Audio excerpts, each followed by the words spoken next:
15/2021 number का notification आज issue हुआ है सीबीआईसी के थ्रू। इसमें जो जो चेंजेस उन लोगों ने जीएसटी रूल्स में किए हैं इसका हम लोग एक डिस्कशन कर लेते हैं। पहला जो चेंज है वो है रूल नंबर 23 में। इसका बैकग्राउंड समझते हैं। जो रूल नंबर 23 है वो हमको समझाता है, जो रिक्वायरमेंट वो देता है वो है about application for revocation of cancellation of registration. आपका रजिस्ट्रेशन कैंसिल हो गया है और सेक्शन 30 में आप रिवोकेशन के लिए एप्लीकेशन करते हैं, तो वो जो प्रोसेस करनी है वो हम लोग रूल नंबर 23 के तहत करते हैं। फिनांस एक्ट 2020 में सेक्शन 30 जो है रिवोकेशन की सेक्शन, उसमें अमेंडमेंट आया और वहां पर बोला गया कि जो टाइम लिमिट है रिवोकेशन को अप्लाई करने की, service of the order of cancellation से 30 दिन के अंदर, उसको ज्वाइंट कमिश्नर 30 दिन और एक्सटेंड कर सकते हैं और उससे भी आगे 30 दिन तक कमिश्नर एक्सटेंड कर सकते हैं। ऐसा प्रोवाइजो इंसर्ट किया गया थ्रू फाइनेंस एक्ट 2020 जो एप्लीकेबल हुआ है 1 जनवरी 2021 से।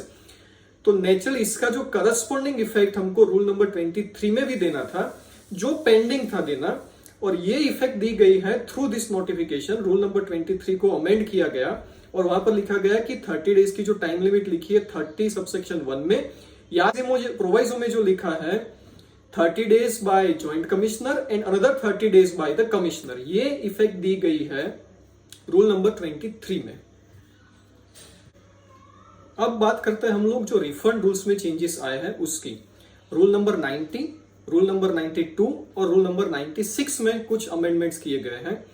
सारे के सारे अमेंडमेंट्स वैसे तो बेनिफिशियल ही है टैक्स पेयर्स के लिए। रूल नंबर 90 में जो अमेंडमेंट किया गया है उसका बैकग्राउंड पहले समझ लेते हैं हम लोग। सेक्शन 54 में ऐसा बोला गया है कि जब आप रिफंड के लिए एप्लीकेशन करते हैं तो रिलेवेंट डेट से 2 साल के अंदर आपको रिफंड की एप्लीकेशन कर देनी है।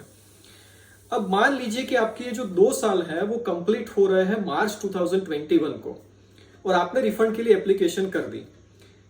प्रॉपर ऑफिसर जो है उन्होंने चेक किया आपकी रिफंड की एप्लीकेशन और उन्होंने डेफिशिएंसी मेमो आपको इश्यू कर दिया कि इतनी इतनी चीजें पेंडिंग है और आपको फ्रेश एप्लीकेशन करनी पड़ेगी रिफंड के लिए।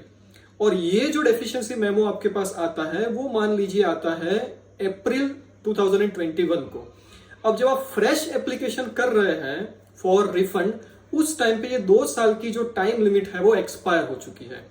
तो ये एक प्रैक्टिकल डिफिकल्टी थी सबके लिए कि भी मेरी ओरिजिनल जो एप्लीकेशन थी वो तो within the time limit of 2 years ही थी, लेकिन डेफिशिएंसी मेमो आने के बाद अगर मुझे फ्रेश एप्लीकेशन करती है तब ये जो 2 साल का टाइम एक्सपायर हो गया तो मैं क्या करूंगा इस सिचुएशन में।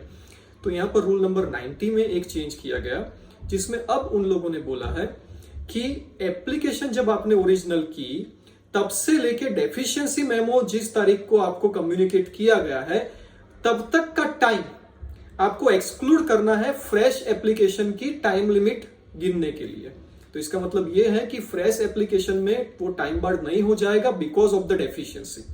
तो ये एक प्रैक्टिकल डिफिकल्टी जो सब लोग फेस करते थे उसको रिमूव करने के लिए ये प्रोविजन रखी गई है। दूसरा भी चेंज इसी रूल में है, रूल नंबर 90 में।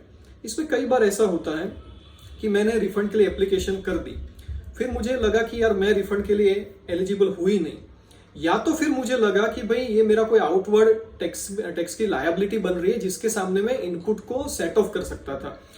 पर चूंकि मैंने रिफंड के लिए अप्लाई किया है, मेरा जो इलेक्ट्रॉनिक क्रेडिट लेजर है ऑलरेडी उतनी अमाउंट से डेबिट हो चुका है, क्योंकि जब भी मैं रिफंड के लिए एप्लीकेशन करता हूं तो इलेक्ट्रॉनिक क्रेडिट लेजर को मुझे डेबिट कर देना पड़ता है। अब इस अमाउंट को वापस लाने के लिए मुझे एक ही चीज की जरूरत पड़ेगी कि भाई मुझे वेट करना पड़ेगा कि कब जो प्रॉपर ऑफिसर है वो मेरी रिफंड की एप्लीकेशन को रिजेक्ट करे तो ये वैसा वापस आएगा in the electronic credit ledger.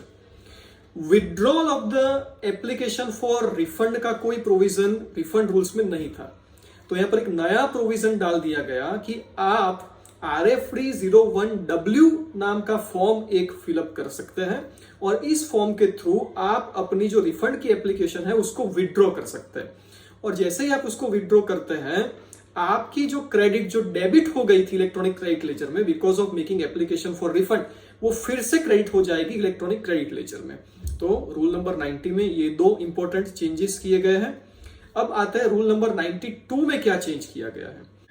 एक चेंज किया गया है रूल नंबर 92 में। रूल नंबर 92 का सब रूल 1 जो था उसमें एक प्रोवाइजो था कि अगर आपकी पिछली कोई आउटस्टैंडिंग डिमांड है उसके सामने सारा का सारा रिफंड आपका एडजस्ट हो जाता है तो प्रॉपर ऑफिसर आपको RFD 07 में इसका इंटीमेशन देगा। इस प्रोवाइजो को रिमूव कर दिया गया है। दूसरा चेंज क्या किया है उन लोगों ने? दूसरा चेंज ये है कि सेक्शन 54 में दो सबसेक्शन है, सबसेक्शन 10 और सबसेक्शन 11, जिसमें बोला गया है कि अगर आपका पिछला कोई टैक्स बाकी है, इंटरेस्ट बाकी है, पेनल्टी पे करने की बाकी है, या तो फिर प्रॉपर ऑफिसर को ऐसा लग रहा है कि जो ऑर्डर दिया गया है जिसकी वजह से ये रिफंड अराइज हो रहा है it is subject matter of appeal, तो इस सिचुएशन में he can withhold your refund, वो आपके रिफंड को विथहोल्ड कर सकता है। अब जब वो विथहोल्ड करेगा तो उसका इंटीमेशन RFD 07 के पार्ट बी में देना चाहिए, ऐसा प्रोविजन था। उसको पार्ट बी की जगह पर वो देगा पार्ट ए में ही।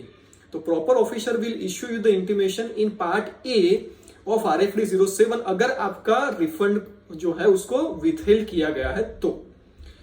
दूसरा, जब भी उसको बाद में लगेगा कि भाई अब ये जो विथहेल्ड किया गया है रिफंड, उसमें विथहोल्ड करने की कोई जरूरत नहीं, उसको हम लोग रिलीज कर सकते हैं। जो टैक्स का पेमेंट बाकी था या इंटरेस्ट बाकी था या पेनल्टी बाकी था, ये प्रॉब्लम सॉल्व हो चुका है, वो पेमेंट हो चुका है। तो उस सिचुएशन में वो RFD 07 के पार्ट बी में ऑर्डर पास करेगा कि your withheld refund is now released. तो ये चेंज किया गया है रूल नंबर 92 में। बाकी का जो रूल नंबर 96 में चेंज है वो exactly same as rule number 92 है। जो पार्ट ए और बी में चेंजेस किए गए हैं उसका जो अदल बदल किया गया है उसकी करस्पॉन्डिंग इफेक्ट रूल नंबर 96 में भी दी गई है। अब जो लास्ट चेंज उन लोगों ने बात की है उसकी बात करते हैं, rule number 138 capital E. 138 capital E है ई-वे बिल जनरेशन के रेस्ट्रिक्शन के रिलेटेड। ये रूल हमको ऐसा बोलता था कि अगर आपने कंसेक्यूटिव 2 टैक्स पीरियड्स के रिटर्न्स फाइल नहीं किए हैं, in that situation you will not be able to generate e way bill. इस सिचुएशन में आप ई-वे बिल को जनरेट नहीं कर सकते। ई-वे बिल जनरेशन के ऊपर रेस्ट्रिक्शन था। कौन ई-वे बिल जनरेट नहीं कर सकता था? तो सप्लायर और रिसिपिएंट, जो टैक्सेबल पर्सन है, ये कैन बी अ सप्लायर और रिसिपिएंट, दोनों ही उसको जनरेट नहीं कर सकते थे। अब इसको चेंज करके इन लोगों ने बोला है कि a person in respect of outward movements of goods, मतलब कि जो रिस्ट्रिक्शन 138 ई में है वो अब सिर्फ आउटवर्ड मूवमेंट ऑफ गुड्स के लिए है। अगर मैं रिसीव कर रहा हूं गुड्स को तो उसमें 138 कैपिटल ई का रेस्ट्रिक्शन मुझे एप्लीकेबल नहीं होगा। अगर मुझे कहीं पर गुड्स भेजने हैं और मैंने कंसेक्यूटिव 2 टैक्स पीरियड्स के 2 टैक्स पीरियड्स के रिटर्न्स फाइल नहीं किए हैं, then I will not be able to generate the e way bills. इतने चेंजेस है थ्रू 15/2021 का जो नोटिफिकेशन है उसके थ्रू। इसका जो नोट्स है वो भी मैंने प्रिपेयर की हुई है और you can write down your email ID in the comment box. I will send you the email also. मैं उसका ईमेल भी आपको कर दूंगा जो भी नोट्स है इस चेंजेस के बारे में। Thank you very much friends.